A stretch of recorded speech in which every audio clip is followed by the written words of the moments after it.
So Pokemon Go's February Community Day Pokemon has been announced, kind of. It's not just a Community Day Pokemon, it is a Community Day vote. So here we have the official announcement from Niantic about the February Community Day. And yeah, no, it is a vote. We have 4 candidates that we can vote on for the February Community Day. The voting will start on February 1st, that's a Saturday, and it will only last for that Saturday. So make sure you get your vote in then, and the announcement of the winner will be on the 3rd. The Community Day itself is going to be hosted on Saturday, the 22nd. So who are our candidates? Well, our candidates are Vulpix. Both regular Vulpix and Alolan Vulpix are going to get in on this event, and they will get the special charge attack, Weather Ball. Now, there is a lot of theory crafting that could be done, like, oh man, Fire Vulpix with the Water Weather Ball, oh my gosh. Well, they actually hard-code it. Yeah, the Fire Vulpix is going to get the Fire Weather Ball, and the Ice Vulpix is going to get the Ice Weather Ball, which is pretty spicy. Then we got Machamp here, getting a brand new charge move,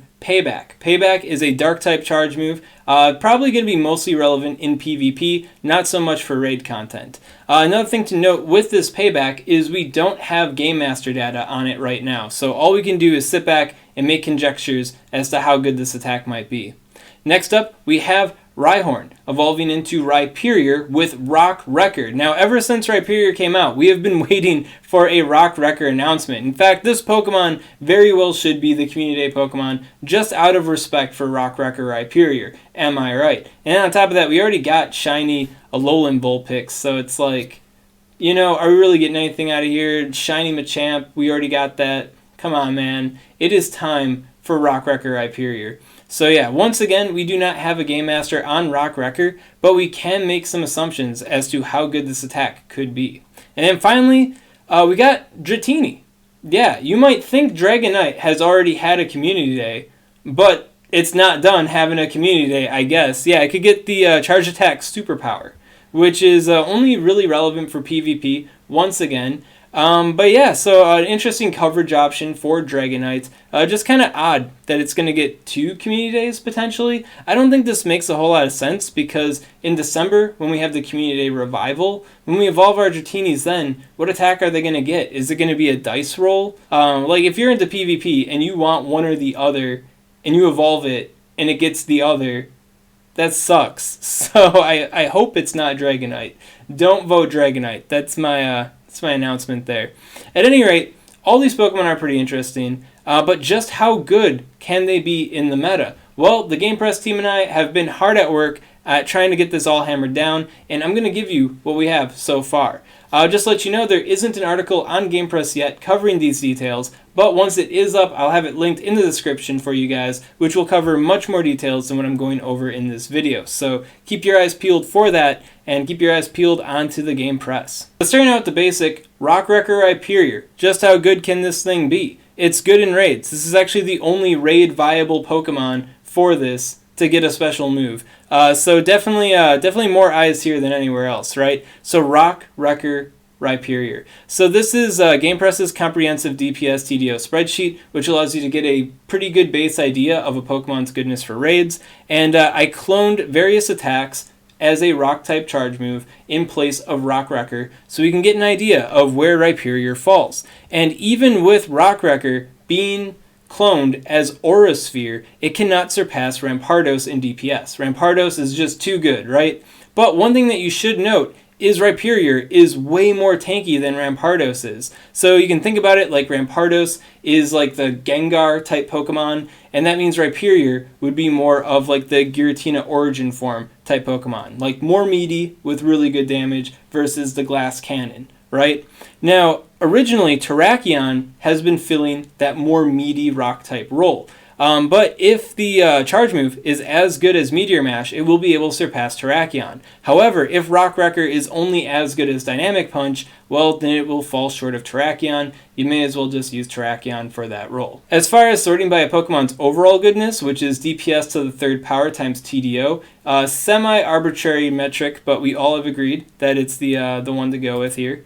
And the overall goodness, Rhyperior can surpass Rampardos if it gets at least a Meteor Mash clone. Not even Terrakion can surpass Rampardos in this overall goodness. So no matter how tanky you might be, man, you're not as cool as Rampardos is, Rhyperior stands as the one option to surpass the Rampardos. So this is pretty hype, and I'd say because of this, I think a lot of people are going to be voting for Rhyperior opposed to the other options. But what about the other options? Now let's back it up for a moment. If you're sitting back at home going, at the end of the day, DPS is DPS, that's where I'm at. Well, Brian from the Game Press crew did a more in-depth analysis on Rock Wrecker. I actually just found out that he published this, and he found out that in order for Rhyperior to beat out Rampardos with Rock Wrecker, it would have to be an Aura Sphere clone, but instead of 90 damage, it will be 99 damage. Now, if you want more information on the potential of Rock Wrecker in Pokemon Go, I definitely recommend checking out this article. Brian put in way more details than what I just gave you on this topic,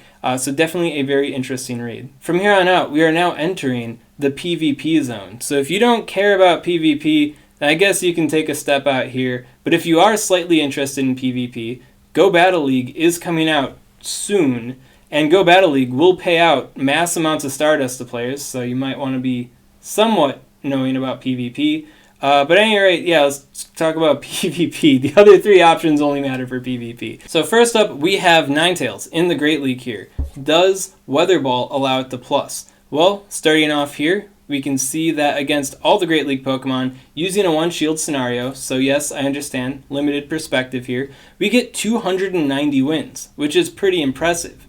But what if Overheat was Weather Ball? Going with Weather Ball, we actually lose wins. We get 289? Well, that's pretty lame. Well, here's the thing. When it comes to these base simulations, PvPoke uses perfect baiting, right? So with perfect baiting, of course Overheat, a massive attack that lowers our own stats, is going to be a whole lot better when you're guaranteed the bait with Psyshock, right?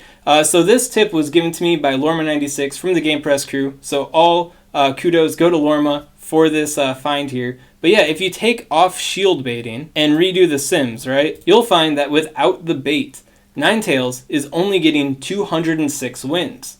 If you were to change this Overheat here to the Weather Ball Fire, you can see that we are now getting 299 wins, which is way bigger than what Overheat was getting us. So this suggests that Weather Ball will be a much more consistent move with Overheat, and overall the win to loss ratio is still going to be relatively on par with Overheat, unless you're considering like the zero shield situation, right? Now, what's even more interesting about this is the mind games that a Cantonian Ninetales can now play in PvP, because the Ninetales for sure has Overheat until it's confirmed that it doesn't have Overheat. So before your opponent has confirmation that you actually have Weather Ball, they can only assume that any charge move you throw at them could potentially be the Overheat. These mind games can go even further. If you have a shiny Ninetales, then they might think, okay, that's definitely the Weather Ball. Psych, it's actually the Overheat, right? So those mind games can also come into play with this, which is pretty massive for Ninetales. Heck, you could maybe even make this crazier in like a Sylph Cup and run both Fireball and Overheat. Game 1, you just use Fireball, so they're like, okay, this guy doesn't have Overheat, but then you got Overheat. So yeah, no, I think this is a pretty interesting detail here for Ninetales. Definitely makes it a more tricky Pokemon to deal with in the Sylph Cups. So yeah, definitely a win for Ninetales here. So what about the Alolan Ninetales with the Icy Weather Ball? Well, if you compare Alolan Ninetales here to Castform, you can see that they've got relatively similar stat products. Castform has a little bit more stamina, Ninetales has a bit more defense. Now, in general, Ninetales is better than Castform because you have the option of running Charm versus Powdered Snow, and a little bit more variety in your coverage here. You got Psyshock, Castform has Ice and Ice. So where does Weather Ball come into the mix here? Well, in a recent Sylph Cup, Snowy Castform was a viable option because it could spam this Ice-type charge move faster than anything else. Well, Alolan Ninetales now also parallels it in this respect. It can be the spammy Ice-type and have more coverage behind it. Furthermore, Alolan Ninetales in the Great League is already a Pokemon that's like almost really good. When it comes to the Cliffhanger format, if you don't know what the Cliffhanger format is, I'm not going to explain it here, but basically Ninetales is a pretty popular pick in the Cliffhanger format because it's just already a really good Pokemon. So Ice Ball could be the move it needs to go that much further in PvP. We've already seen Alolan Ninetales be a top pick in Cups before, and now it can more easily be a top pick at Cups with the Weather Ball Ice. Another interesting thing to note with Weather Ball Ice is that it is a 35 energy cost charge move compared to Ice Beam's 55 energy cost, so it's much more spammable, right? But looking at Psyshock is 45 energy cost, so Weather Ball Ice is even faster than Psyshock. When it comes to Alolan Ninetales, Psyshock is the bait move, right?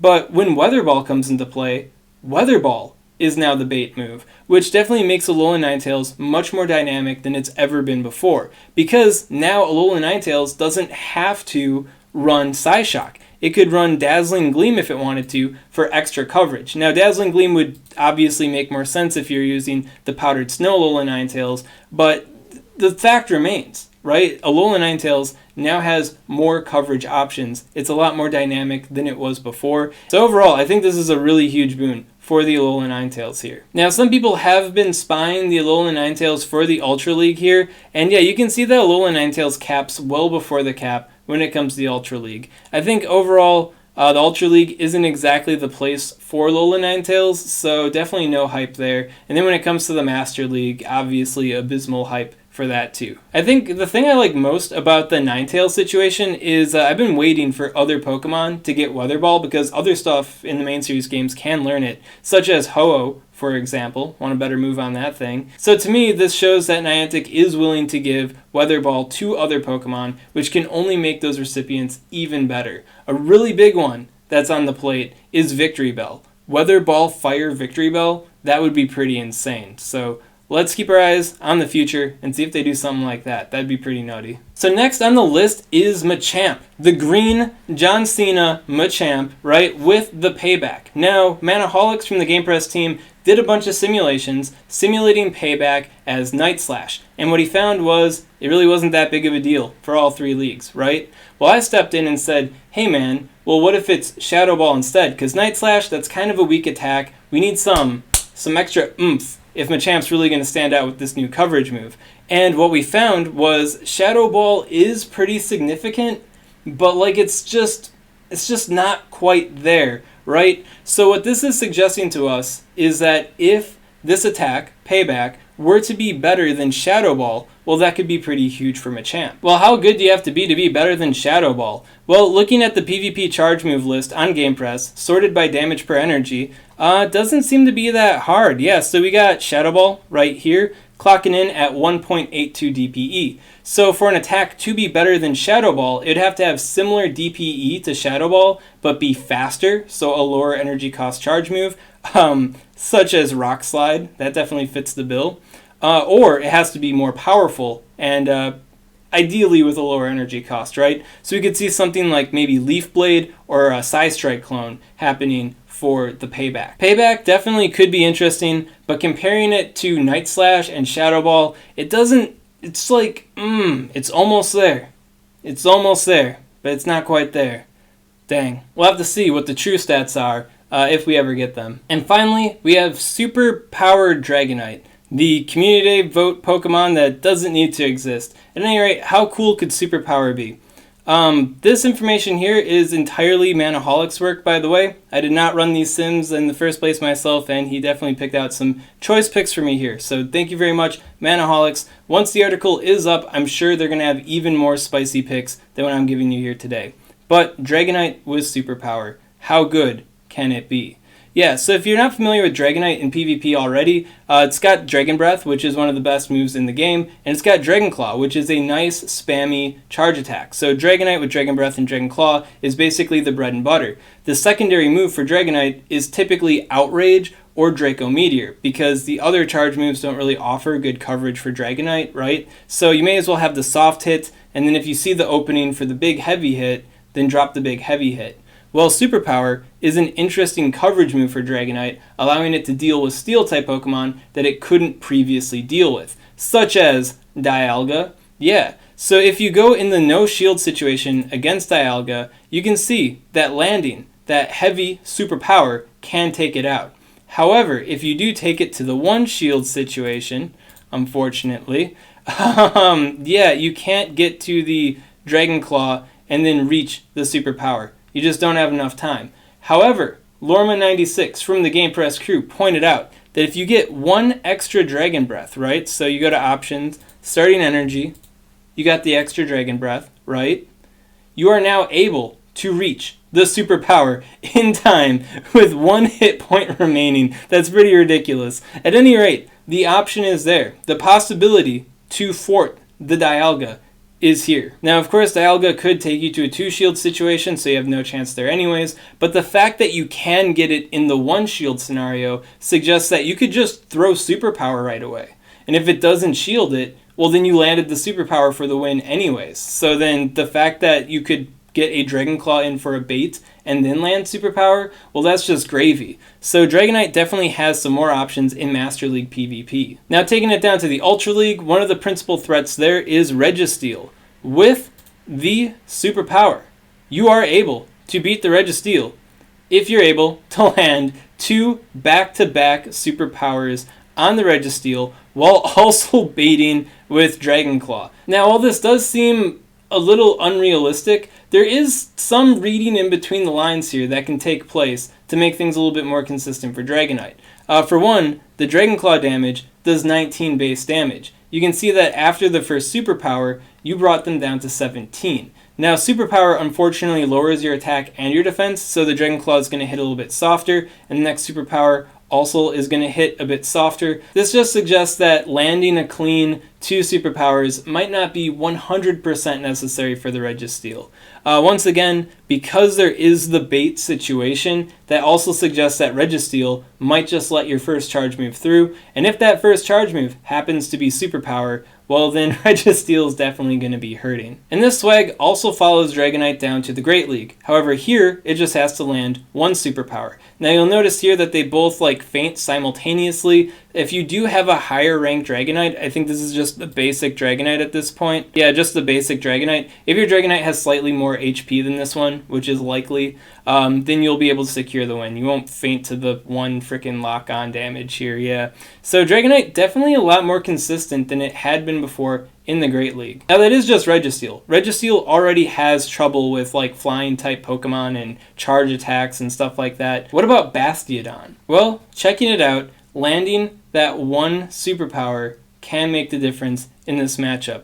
However, you are getting hit by these heavy smackdown attacks, and then using the superpower lowers your defense. Here you're only winning by 4 HP, so this suggests that actually baiting your opponent with Dragon Claw and dragging out this battle this far is going to be more important for this. Yeah, so you could take this a little bit later, and it could save the day. Man, that is really razor point, on the edge there.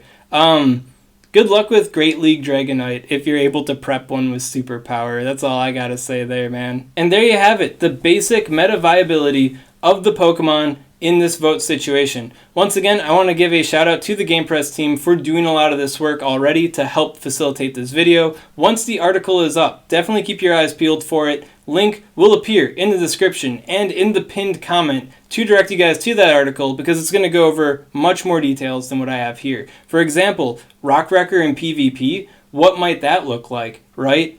But yeah, overall, I'd have to say for this event, I feel like it's kind of like a scummy PR move from Niantic, realistically. The way things are looking, it looks like Rock Wrecker Rhyperior was originally going to be the Community Day Pokemon, and then they just tacked in these other Pokemon that they were already planning on updating moves for onto it, and they're like, yeah man, vote.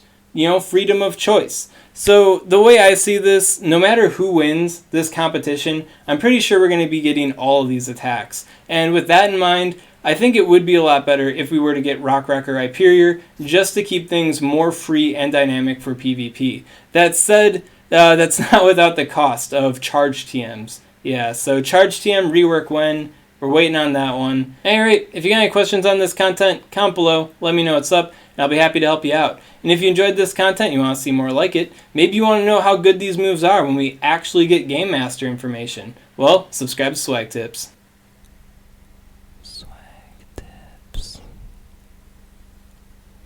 Now let's back it up for a moment. If you're sitting back at home going, at the end of the day, DPS is DPS, that's where I'm at. Well, Brian from the Game Press crew did a more depth Wow, what about Bastiodon? Well, checking it out, Bastiodon, who is doubly weak to the superpower. What?